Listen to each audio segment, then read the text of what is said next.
Bienvenidos a su iglesia, el Remanente de Cristo, aquí en la ciudad de Clarksville, Tennessee. Estamos muy contentos de estar con ustedes una vez más, ¿verdad? En nuestros estudios, los miércoles tenemos estudios a nivel universitario. Desde ese tiempo para venir a visitarnos, o si usted no puede venir, quédese cada miércoles con nosotros o vea los videos que van saliendo en YouTube, ¿verdad? Ya tenemos más de 700 videos para la gloria de Dios, porque no queremos hacer famoso este ministerio ni la iglesia, queremos hacer famoso a su sana doctrina, porque estamos muy faltos de la sana doctrina el día de hoy.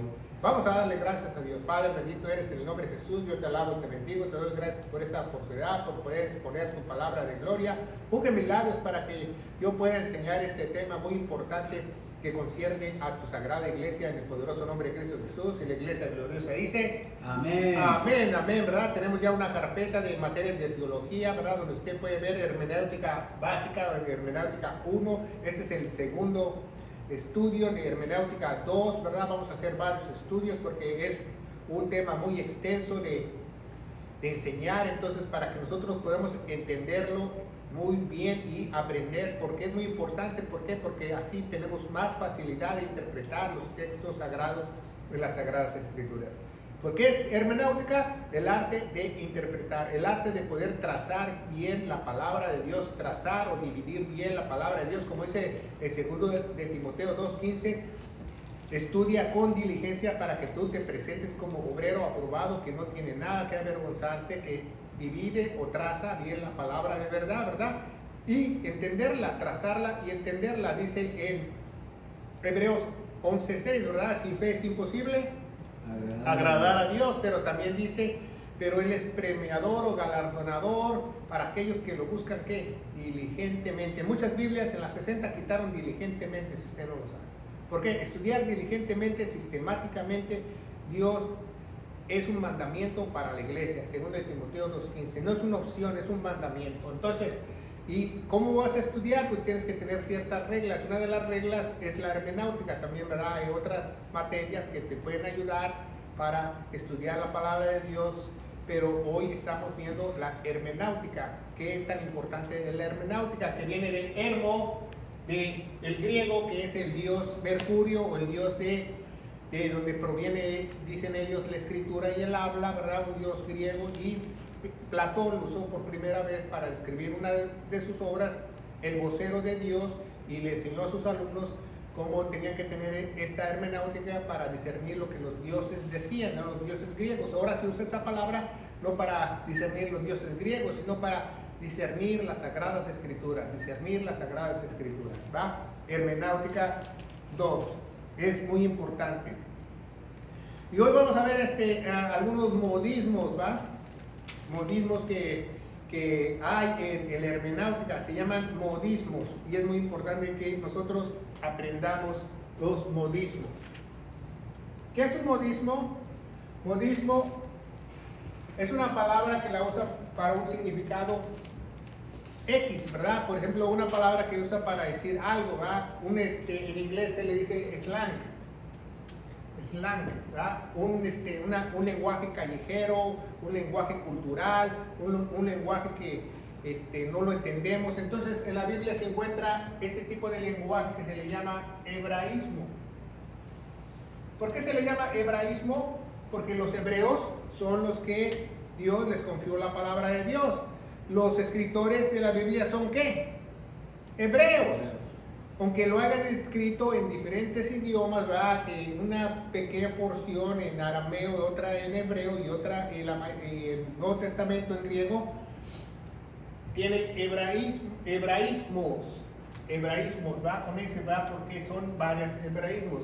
¿Verdad? Pero nosotros también como hispanos también tenemos modismos o lenguaje de la calle o el lenguaje cultural. Muchos de nosotros tenemos expresiones culturales que se pierde la esencia del significado, ¿verdad? Por ejemplo, aquí en esta iglesia a veces yo digo, por estoy predicando, mis chicharrones truenan. Entonces, si usted dice mis chicharrones truenan en otro lugar del mundo, no lo van a entender, ¿verdad? Si usted dice, ¿Qué significa mis chicharrones? mis chicharrones truenan, que yo tengo la autoridad, que yo tengo el poder, o solamente mi voz vale. Entonces, en otro idioma no lo van a entender, ¿verdad? O dicen, no hagas el oso, o sea, no hagas el ridículo, te dicen en muchos lugares. Te dicen, por ejemplo, en Venezuela te dicen choro o ladrón, pero si tú le dices choro en México van a pensar que te están choreando, te están mintiendo, no es ladrón. Entonces vemos que cómo cambian las palabras dependiendo de la cultura, la situación geográfica, la antropología. En Venezuela dicen chamo, ¿verdad? En Argentina dicen che, ¿verdad? Y en México dicen mi cuate, que es lo mismo, pero son diferentes slangs o modismos que son palabras que tienen un significado diferente, ¿verdad? Por ejemplo, si yo le dijera a un judío allá en el muro de los lamentos, me caes gordo, no va a entender, va a ver tu físico, a ver si estás gordo. Entonces no va a entender, ¿por qué? Porque es un modismo, ¿verdad? Como en México, ¿verdad? Cuando tú hablas por teléfono en México, te contestan, bueno, en ningún lugar del mundo te contestan bueno. Todos los lugares del mundo que yo he ido te dicen hello, hola, diga, pero nunca te dicen bueno, las quesadillas, ¿verdad? Decía mi abuelita. Entonces vemos que hay esas interpretaciones que por ejemplo, en México dice colgó los tenis, o sea, en los barrios, cuando alguien muere, alguien fallece, los tenis que traía esa persona los tienden a tirar a las líneas de electricidad y quedan colgados para acordarse de ellos. Entonces dice colgó los tenis, se petateó, o vámonos a un fiestón, dicen en Venezuela, vámonos a una rumba, es lo mismo, o dicen en México, dice vámonos al guateque. Y guateque quiere decir fiesta también. Entonces, ese es un problema que nosotros tenemos, por ejemplo, aquí como hispanos en los Estados Unidos, porque cuando estoy yo predicando puede ser una cosa o puede ser una ofensa en otro país para otros, ¿verdad? Entonces, yo me acuerdo una vez que yo estaba saliendo en payaso, yo dije una cosa que unas hermanas se molestaron, ¿verdad? Que yo estaba dando una enseñanza de la Biblia con un cepillo de dientes. Decía que tenía que lavar nuestros dientes como nuestro corazón para quitarnos los bichitos de la boca. Entonces cuando dije bichitos, entonces las hermanas saltaron porque es el órgano sexual en otros países. Entonces por eso tenemos que tener cuidado al hablar, pero también tenemos que tener más cuidado en leer la Biblia porque también hay hebreísmos, ¿verdad? Palabras que significan otra cosa, ¿verdad? Y hay muchas de esas expresiones, ¿verdad? Porque, por ejemplo, usted dice, me echó los perros, ¿verdad? En otro país van a empezar que te echaron físicamente los perros, pero no es eso, es que quiere hacer una cita o que le agrade a esa persona. Entonces vemos que cómo la hermenéutica trabaja, ¿verdad? Vamos a ver algunas palabras en hebraísmo. Una de las palabras en hebraísmo muy fácil, carne. Que se refiere a personas, ¿verdad? Por ejemplo, si yo le digo a mi abuelita, mira, toda la carne se va a ir al infierno, ¿qué va a decir mi abuelita? Pues, se va a ir el carnicero a la carne, va a pensar, ¿no? Entonces vemos que la carne, vemos en muchas citas, ¿verdad? Que no hagamos caso de la carne, la carne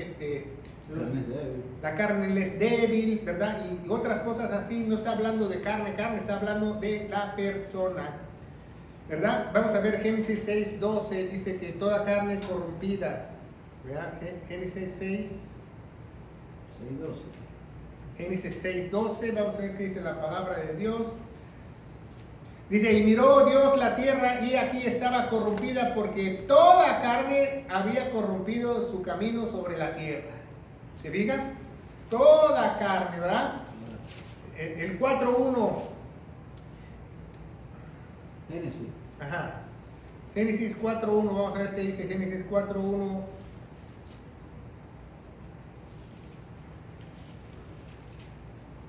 Dice, conoció Adán a su esposa, el cual concibió y parió a Caín, adquiriendo varón por el Señor. Segunda palabra, conoció. ¿Se fijan cómo son el hebraísmo? Entonces, si usted va a Jerusalén, a la Tierra Santa, en uno de esos viajes que usted se va y le dice a un papá judío, me gustaría conocer a su hija, le va a dar un bofetón. Porque ¿qué es conoció? Tener relaciones sexuales. ¿Se fija? ¿Cómo es diferente? Vamos a ver Mateo 1, 24, 25, ¿verdad? Que ahí vemos que cómo se rompe uno de los dogmas católicos que dicen que María siempre es virgen, pero no es cierto, la Biblia dice lo contrario, ¿verdad? Mateo 5. Mateo 1, 24 y 25 dice: y despertó José del sueño y hizo como el ángel del Señor le había mandado, y tomó consigo a su esposa, no dice a su mujer, dice esposa, y no la conoció hasta que parió a su hijo primogénito y lo llamó su nombre Jesús. Entonces dice que la conoció, entonces tuvo relaciones sexuales ¿con quién? Con María. Eso dice el hebraísmo, ¿verdad? No lo digo yo, lo dice la Biblia, ¿verdad? Entonces vemos que han hecho un dogma malo, ¿verdad? Vamos a ver uno que vimos hace rato, 14:6 en el otro programa de Jesús. Dice que aborreces, el que no es digno de mí, que aborrece a su padre y a su madre. Y dice la palabra de Dios así, ¿verdad? Si alguno viene a mí y no aborrece a su padre y a su madre, o esposa, hijos, hermanos, hermanas, aún también a su propia vida, no puede ser digno de mí. Hicieron una secta. ¿Por qué? Por el hebraísmo de aborrecer. ¿Qué es aborrecer? Amar en segundo plano, ¿verdad? Por eso dice Jesús que ustedes aborrecen a su esposa y le dan carta de divorcio. ¿Se fija? Lucas 14:26. Por eso dice Jesús, dice, si tú aborrecen a su esposa, tienen un duro corazón. ¿Por qué tienen un duro corazón? Porque ya no la aman como cuando la conocieron, ¿verdad? Por eso se quieren divorciar, ¿verdad? Dice la Biblia también, ¿se acuerda otra palabra de aborrecer? Y aborrecí a Esaú, ¿se acuerda? Dice Dios, y tuve gracia en quién, en Jacobo. ¿Se fija? ¿Cómo dice Dios aborrecí? Entonces, ¿Dios odia? No. ¿Qué dice? Que amó a Esaú en segundo plano, ¿se acuerdan? Dice la Biblia. Entonces, vemos que este hebraísmo de aborrecer, mucha gente no lo puede interpretar, pero si tú cuando lees lo interpretas bien, porque tiene que estar en el lugar adecuado, porque puede decir aborrecer en otro término de aborrecer, tiene que ser en el término común adecuado, ¿ah? Amar en segundo lugar, no odiar a tus padres.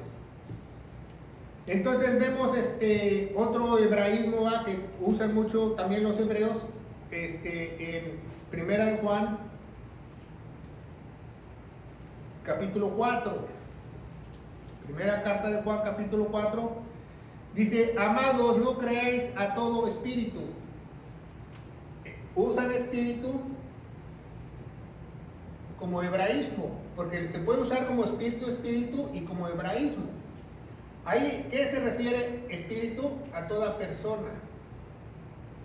¿Tá? No está hablando de un espíritu, de un Gasparín, no.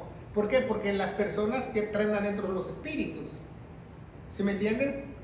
No por otra cosa, porque no puede haber un espíritu suelto en el aire, no. Cada persona, está hablando de personas, dice que probáis no creáis a todo espíritu, sino probad a espíritus que son de Dios, ¿verdad? Probar a las personas que te hablan de Dios si realmente ellas son de Dios o tienen un espíritu dentro de ellos malo. Entonces vemos que eso es muy importante. O sea, espíritu sería igual a persona. En este hebraísmo sí, pero en otros pasajes de la Biblia no lo son. Por eso tenemos que usar la hermenéutica para saber de qué está hablando, ¿verdad? Por ejemplo, en 1 Corintios capítulo 6, la posición adquirida que dice que Dios nos dio el cuerpo y el espíritu, está hablando de un espíritu.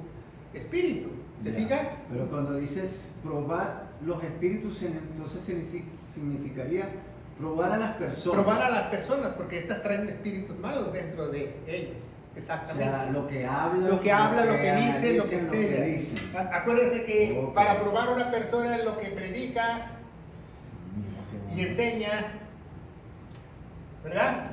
Y lo último, lo que vive, ¿verdad? Porque ¿qué te enseñan qué te enseñan las personas que son religiosas? Que primero lo que vive. ¿Se fija? Y eso es lo último, lo que vive. No, lo primero lo que predica y enseña y te diré quién eres. Y claro, si tú predicas y enseñas lo correcto, obviamente tú vives lo que estás enseñando y predicando, obviamente, porque hay un poder de Dios. Entonces vemos que algunas palabras de hebraísmos, ¿verdad? Vamos a ver otras palabras, ¿verdad?, que son muy importantes. Entonces vamos a ver, esos son modismos de palabras. Vamos a ver otro más importante. Aquí lo apunté.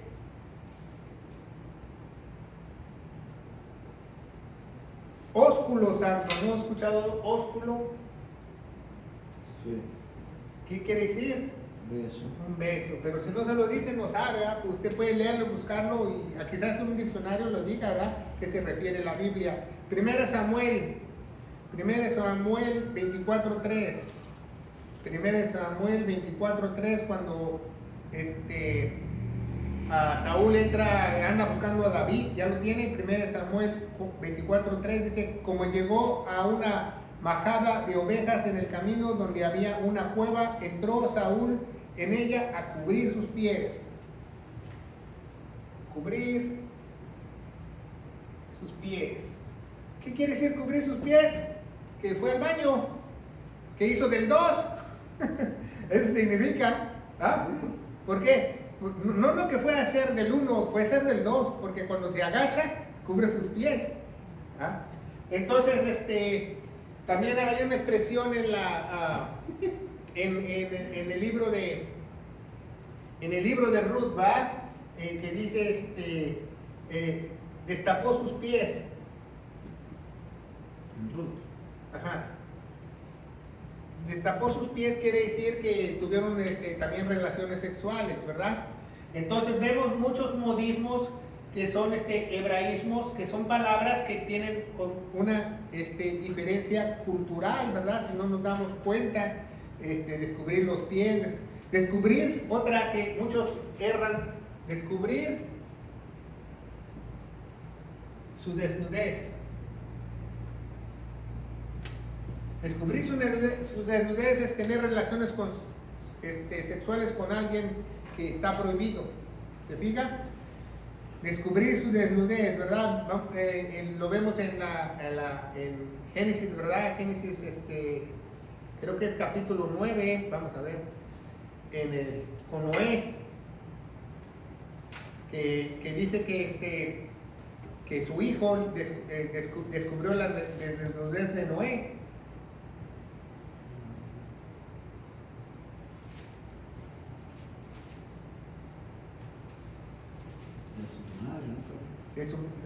Bueno, dice descubrió la desnudez de su padre, o sea, se acostó con la mamá, eso es lo que dice. ¿Se fija cómo es muy importante saber el hebraísmo?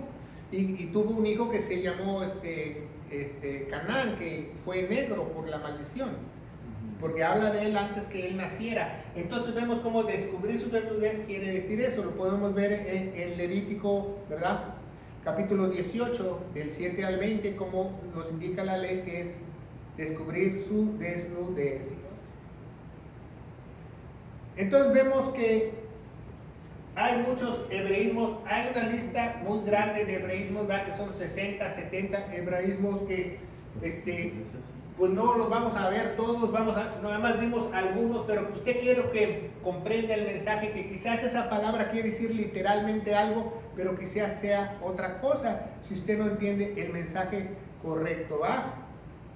Eso es muy importante. Vamos a borrar el pizarrón para ver otros tipos de modismos que hay para interpretar la palabra de Dios hermenéuticamente.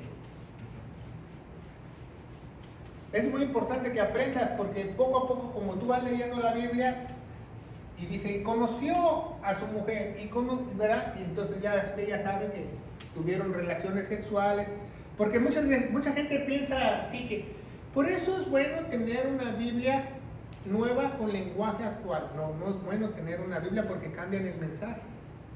Un hebraísmo no cambia nada, porque dice la Biblia que tú no le cambias las palabras.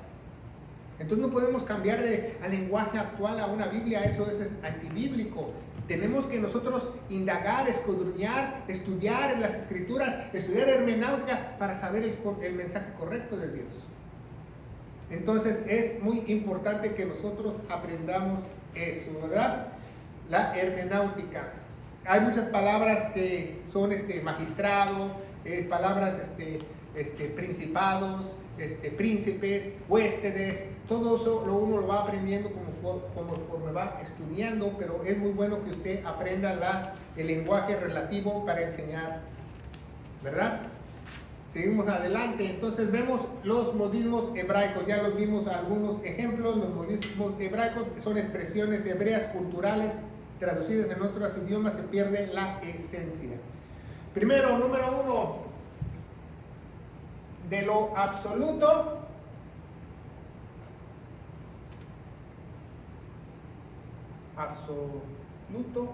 a lo relativo.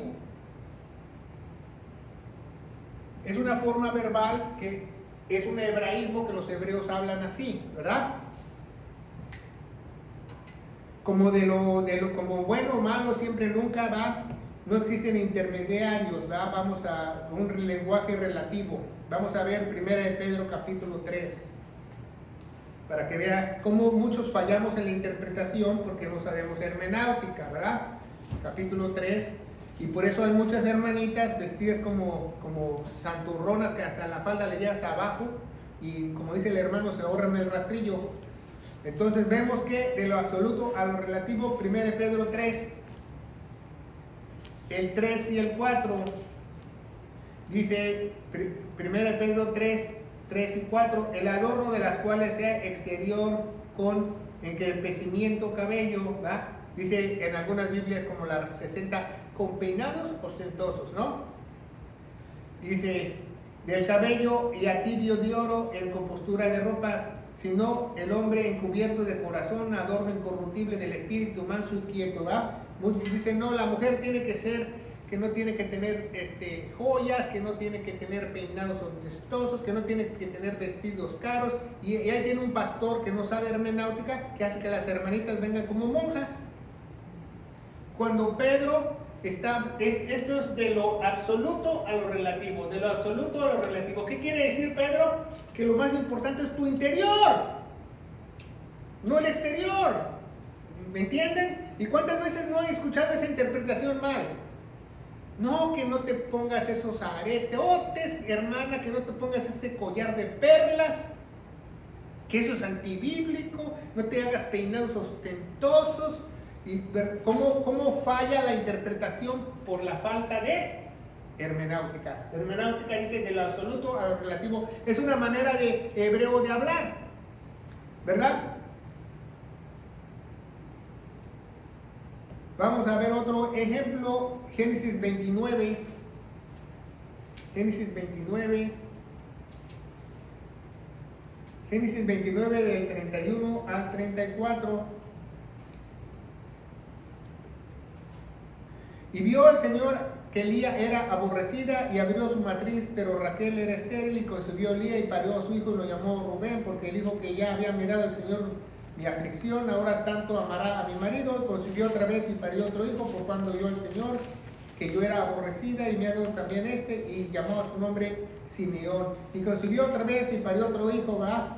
Entonces vemos que de lo relativo, ¿va? Dice, como la aborreció, de lo absoluto, de lo relativo le da un hijo.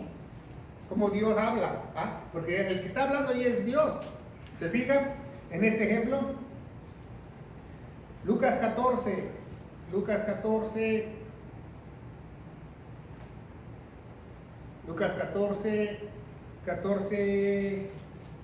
creo que es 12, déjenme ver.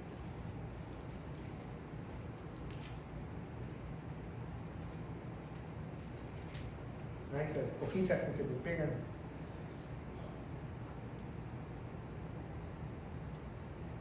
Dice, y decía también que le había convidado, cuando haces comida o cena, no llames a tus amigos o a tus hermanos, ni a tus parientes, ni a tus vecinos, ni ricos, porque también ellos no te vuelvan a convidar, sea hecha recompensa. ¿Se fija? Si usted lo lee, 14:12.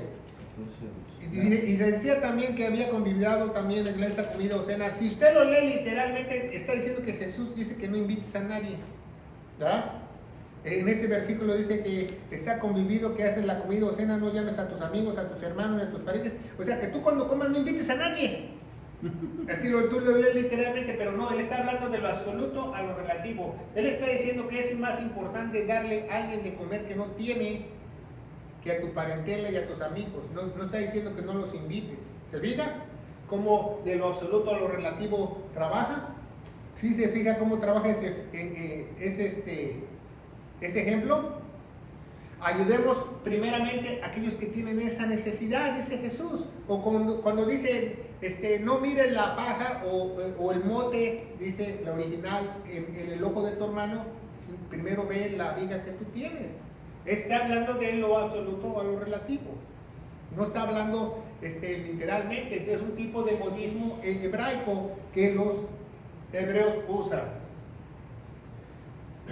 Vamos a poner otro ejemplo muy bueno, ¿ah? Dice la Biblia que se alzarán falsos maestros, dice Jesús en Mateo, ¿verdad? Creo que es Mateo 24, 24, vamos a verlo, ¿verdad? Me gusta leerlo, ¿verdad? Mateo 24, 24, porque luego lo digo mal, dice mi esposa. Mateo 24, 24.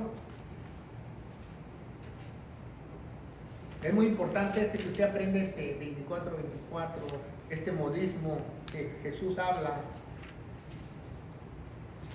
Que se levantarán falsos cristos. Mateo 24, 24. Bueno, vamos a leerlo. Dice, porque se levantarán falsos cristos y profetas y darán señales grandes y prodigios de tal manera que engañarán, escúchelo muy bien, de absoluto a lo relativo, si fuese posible aún a los escogidos. Vamos a ser engañados. No, el que es sellado con el Espíritu Santo nunca es engañado. Jesús está hablando hebraicamente, en un hebraísmo, en un modismo, de lo absoluto a lo relativo. ¿Se fija? El Hijo de Dios no va a ser engañado, porque si no la Biblia se contradijese, ¿verdad? Que el Espíritu de Dios te guía a toda verdad.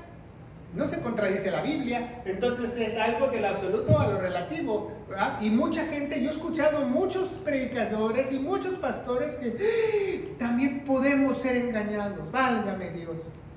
Vayan a la clase de hermenáutica 2 a aprender algo, ¿verdad? ¿Por qué? Porque no entienden el hebraísmo, el modismo que está hablando, ¿verdad? Es muy importante que aprendamos eso, ¿verdad?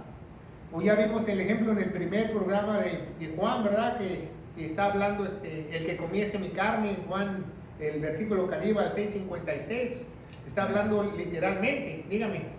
Esos falsos cristos son como falsos pastores, falsos ministros también. Así. Bueno, falso Cristo quiere decir en la Biblia falsos ungidos. Cristo quiere decir unción. Falsos ungidos, ¿verdad? Dice que se van a presentar muchos falsos cristos. ¿Y quiénes son? Los falsos profetas, falsos apóstoles, falsas pastoras que dicen, yo tengo la unción, vengan a mi iglesia, aquí está la unción, se adjudican la unción. Cuando dice en la Biblia que en 1 Juan que toda la iglesia tiene la unción. Y falsos líderes también, ¿no? Ajá, y líderes. Por eso nos llamamos nosotros cristianos. ¿Qué significa cristiano? Ungidos. Pequeño ungido. Cristiano no significa seguidor de Cristo, significa que nosotros ya estamos ungidos. Cuando tú crees en lo que hizo Jesús en la cruz, eres bautizado, eres sellado, eres ungido. ¿Se fija?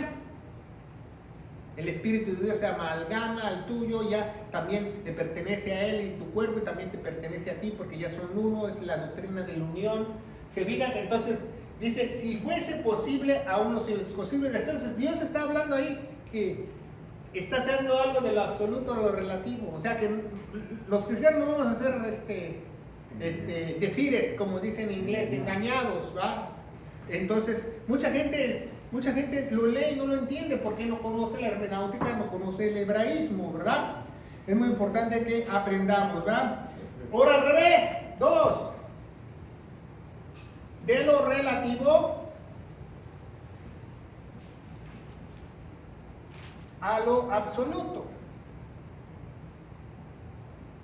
Es otra forma hebraica para hablar, ¿verdad? Antes, ¿verdad? Vamos a ver 1 Corintios 1:17. 1 Corintios 1:17. Vamos a ver qué nos dice la Biblia. 1 Corintios 1:17.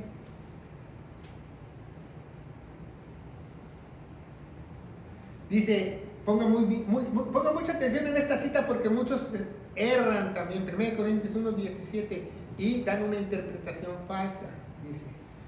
Dice Pablo, porque no me envió Cristo a bautizar, sino a predicar el evangelio. ¿Se fija? Entonces muchos dicen, entonces no debemos de bautizar a nadie. No, está hablando en un hebraísmo de lo relativo al absoluto. O sea que Pablo dice que es más importante predicar el evangelio que bautizar. Porque más en el contexto nos dice que bautizó a algunos y de los otros ya ni se acuerdan. ¿Se fijan? Por eso es un hebraísmo, un modismo de lo relativo a lo absoluto. ¿Se fija cómo muchos fallan leyendo eso? Y dicen, no debemos de bautizar. No, dice que es más importante predicar el evangelio que bautizar. La iglesia bautiza y no hablan el evangelio. Ajá, o bautizan y no hablan el evangelio, como dice el hermano. Son de lo relativo a lo absoluto, ¿va? Mateo 26:34, una clásica. Mateo 26:34, vamos a verlo en la palabra de Dios. Mateo 26, ¿verdad? Ya casi al final de Mateo, tiene 28 capítulos. 26:34, habla del kikiriki. Dice, Jesús le dice, de cierto te digo que esta noche, antes que el gallo cantes, me negarás 3 veces. ¿Se fija? Entonces es de lo relativo a lo absoluto. Una pregunta, ¿Pedro negó a Jesús o no? Sí. Entonces es de lo relativo a lo absoluto. ¿Se fija cómo es una manera de hablar hebraica? ¿Cómo sería uno de lo absoluto a lo relativo aquí en español? Un ejemplo del uno. Cuando usted le dice a alguien, ¿ya llegaste? ¿Y te está viendo? No, todavía voy en camino. Entonces, es de lo absoluto a lo relativo, ¿va? También hablamos nosotros así. ¿Se fija? De lo relativo a lo absoluto, ¿va? También tenemos palabras nosotros en español que las usamos así, ¿verdad? Podemos poner un ejemplo, ¿verdad? De lo relativo a lo absoluto, podemos decir, casi ni comí.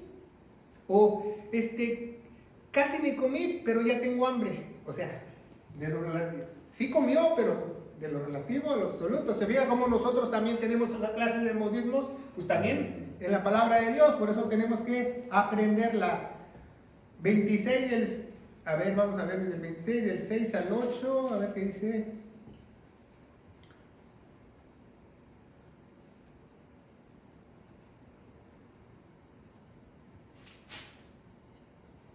Vamos a ver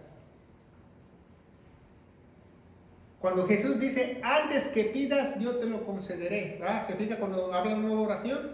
También es de lo relativo a lo absoluto. A ver, vamos a ver Juan 4:49. Juan 4:49. Juan 4:49.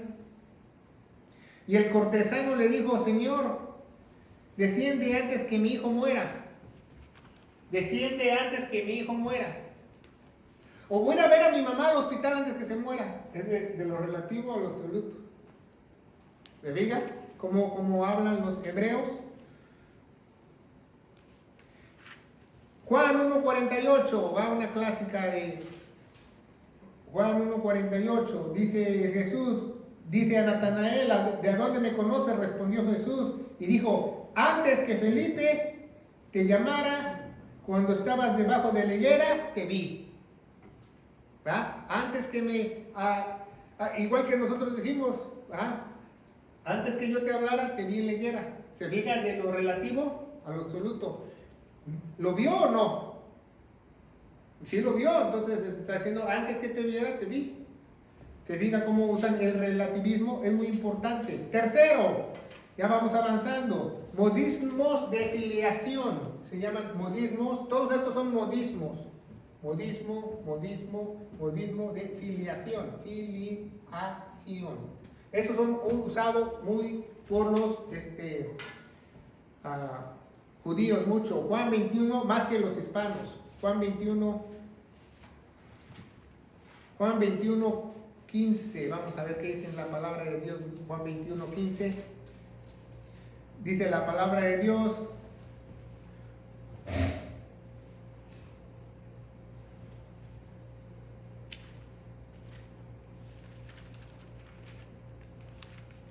Dice, cuando hubieron comido, Jesús le dijo a Simón Pedro: Simón, hijo de Jonás, ¿me amas más que a estos? Gracias, hermano. Respondió: sí, Señor, tú sabes que te amo. Y él le dijo: apacienta mis corderos. Gracias. Entonces, es una filiación ahí que identifica a Pedro como ¿qué? Hijo de Jonás. ¿Verdad? Como le dice, también, ¿verdad? Me acuerdo que también dice en la Biblia los hijos del trueno. ¿Por qué le dice los hijos del trueno a Juan y a su hermano Jacobo? ¿Por qué le dice los hijos del trueno? Porque por el carácter, exactamente, pero tiene una filiación, ¿se fija? Una filiación. Es muy importante que aprendamos las filiaciones. Entonces, vemos en Hechos o Actos de los Apóstoles 3:25, ¿verdad? Porque David dice, de él yo venía al Señor siempre delante de mí, porque tengo mi diestra y no seré conmovido, ¿verdad? ¿Por qué? Porque está hablando de una filiación. ¿De quién viene Jesús? De los hijos de David. Vamos a ver otra filiación, no escuchando en la Biblia cuando dice, otra, deja apuntarlo en el pizarrón, hijos o hijo de perdición. Hijos de perdición. ¿Quiénes son los hijos de perdición? Si alguien no acepta el evangelio, tarde o temprano va a acabar en el lago de fuego. ¿Se fijan? Es una filiación. O dice, hijos de desobediencia. ¿Se fijan? Hijos de luz, los ángeles. Se está refiriendo a los ángeles. Sí, hay una filiación, sentido de característica o descendencia, ¿verdad? Como Efesios 5:8, ¿verdad? Dice que nosotros seamos hijos de luz, Efesios 5:8. Vamos a ver Efesios 5:8.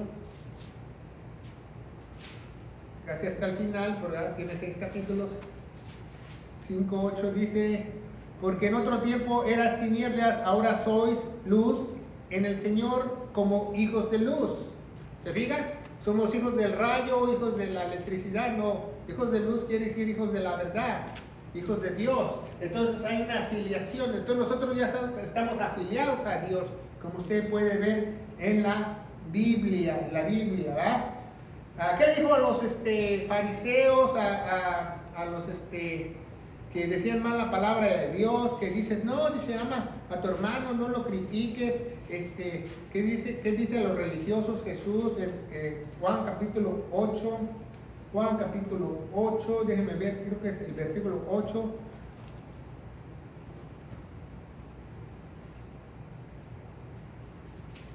No es que no es Juan 8, él la tengo erróneamente, cuando les llama a los fariseos hijos del diablo, sepulcros blanqueados. ¿No es una afiliación?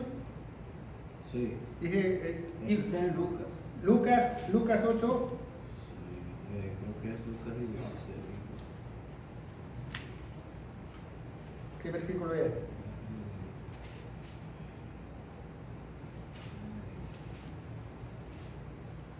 Bueno, les dice hijos, les digo hasta los de que se iban a morir, ¿verdad? Hijos del diablo. Juan 8, 42, 44 está en 1. Sí, Juan 8, 42 y 44, dice hijos del diablo, ¿verdad? Hijos del diablo son porque los deseos de su padre el diablo quieren hacer, ¿verdad?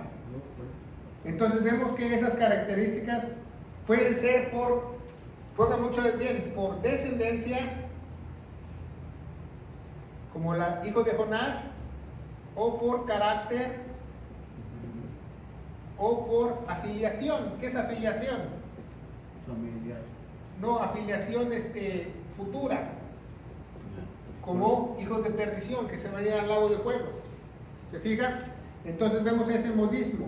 Sí, por lo menos aquí en el versículo 44 de Juan 8 dice: ustedes son hijos del diablo, pues, porque dicen mentira, porque Satanás es el padre de mentira. Claro, pero hay una afiliación. Sí.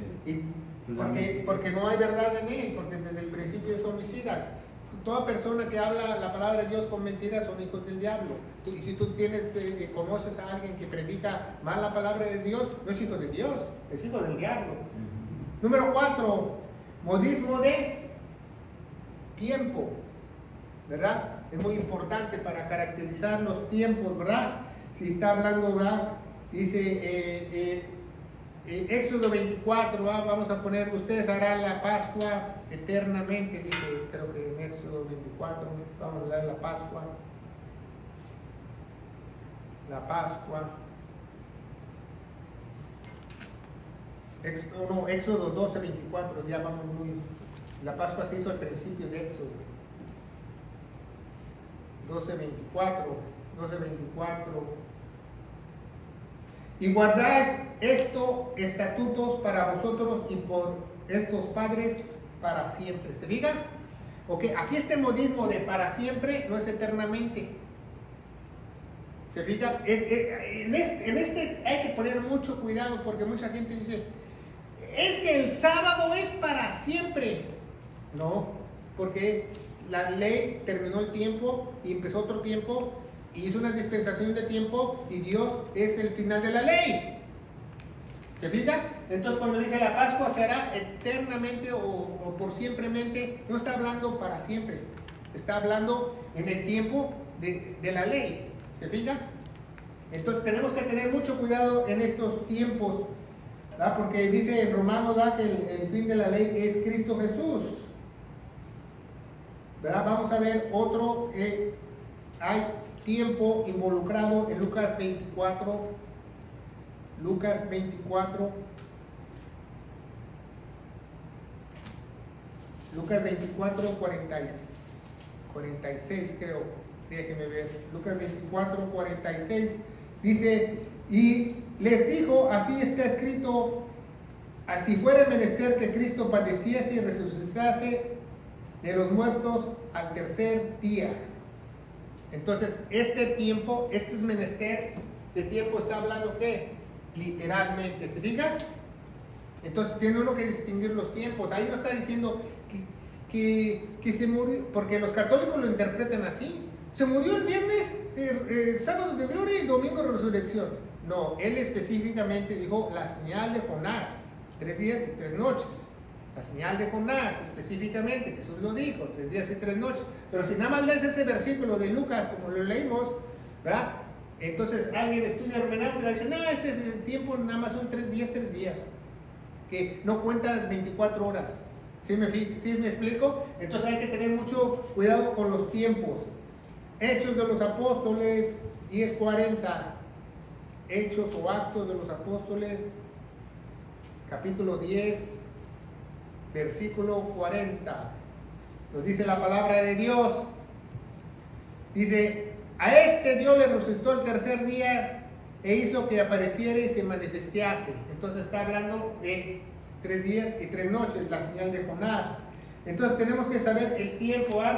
Por ejemplo, cuando dice la Biblia, otro ejemplo, dice el tiempo de los profetas. El tiempo de los profetas. ¿A qué está hablando la Biblia? ¿De que hoy hay profetas? No, está hablando del Antiguo Testamento. El tiempo de la ley, ¿está hablando de qué? En el Antiguo Testamento. ¿Se fija? Entonces dice, en muchas partes de la Biblia también dice: no os canséis de hacer el bien. Está hablando de todo el tiempo, ¿verdad? Las 24 horas. Dice: yo soy el alfa y el omega, yo soy todo el tiempo, dice Dios. Entonces siempre tenemos que saber los tiempos. ¿Por qué? Porque en los tiempos podemos errar la hermenéutica, podemos dañar el mensaje y tener otra interpretación. Por ejemplo, en Mateo 24, el juicio de las naciones. Jesús dice: un día yo voy a separar los cabritos con las ovejas, ¿verdad? Está hablando en el milenio. Si usted no sabe que está hablando en el milenio, pues usted cree que un día cuando se vaya al cielo lo van a volver a juzgar. Y hay mucha gente que predica así porque no entiende los tiempos de la hermenéutica. ¿Verdad? Cuando dice tiempo perpetuamente no quiere decir exactamente eso. Cuando dice en toda la tierra, muchas veces también en la Biblia cuando dice en toda la tierra, generaliza toda la tierra. Por ejemplo, Cristo gobernar las naciones en toda la tierra, está hablando de la tierra de Palestina, de todo a su alrededor, no de todo el mundo. ¿Se fija cómo muchas veces podemos interpretar mal? ¿Por qué? Porque es un modismo como ellos hablan. No porque Dios se equivocó y literalmente nosotros que sabemos tierra es hasta allá, hasta Argentina, hasta allá abajo, hasta las Islas Malvinas, no. Está hablando de esas 10 naciones que se van a unir y ese entorno que él va a formar. David va a estar gobernando en Jerusalén y él en las naciones. Y después del milenio va a haber naciones que no estuvieron allí dentro que se van a rebelar contra Jesús de nuevo y van a soltar a Satanás. Entonces vemos que hay eso. Y lo último, el 5.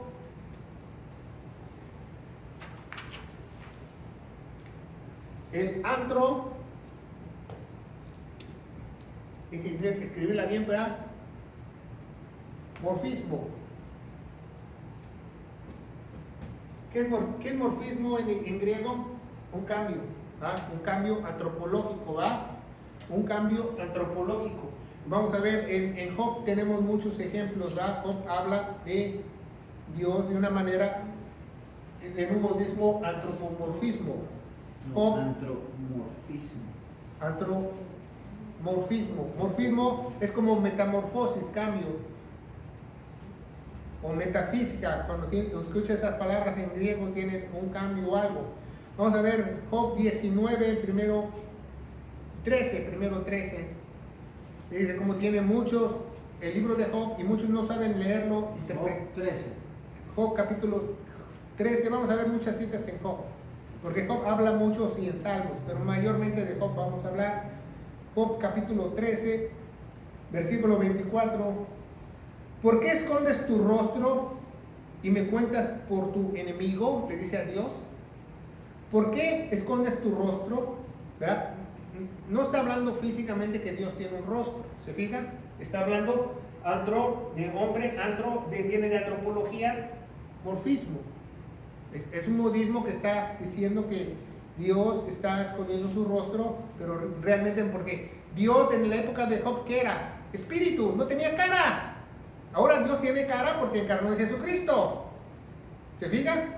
Vamos a ver otra. Job 19, 21.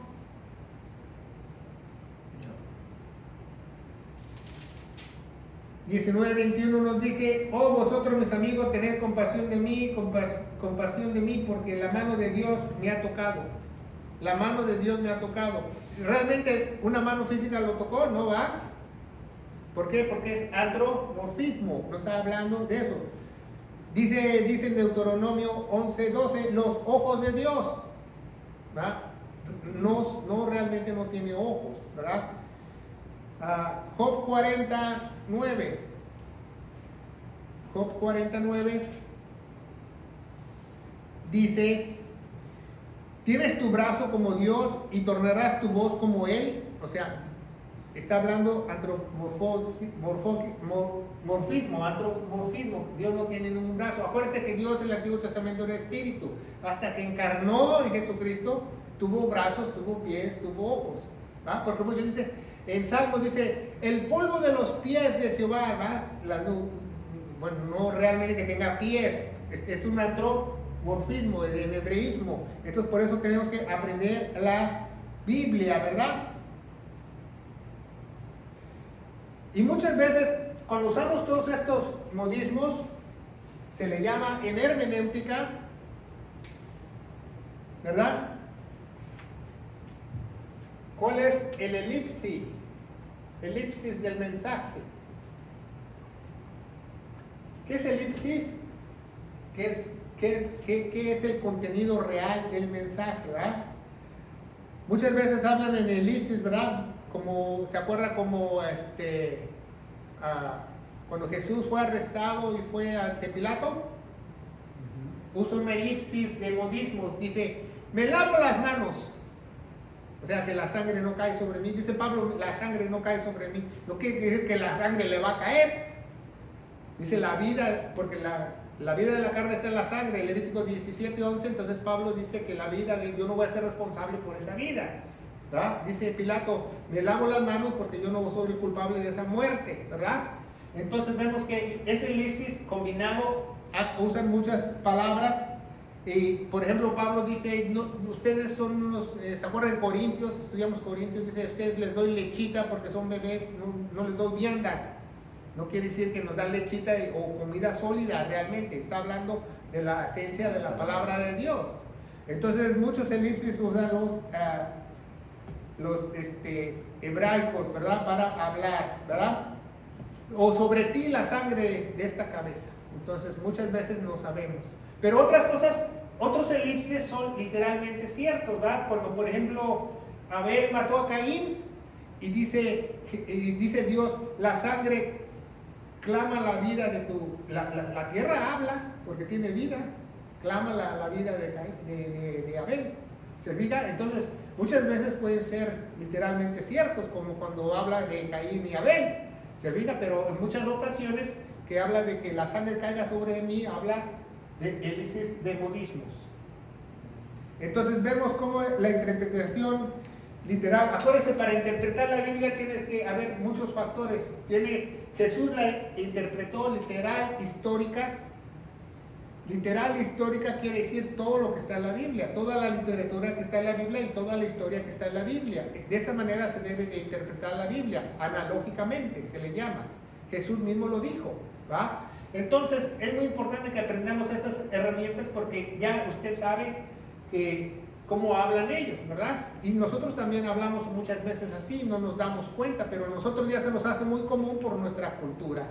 Pero como no estamos allá en la cultura de allá, no sabemos, ¿verdad? Por ejemplo, allá en Jerusalén ahí tienen las puertas de las casas, tienen un pedazo de fierro donde ellos ponen su mano y se tocan sus labios, que dice la palabra de Dios en hebreo ahí, que la palabra de Dios está en su boca, y lo hacen físicamente.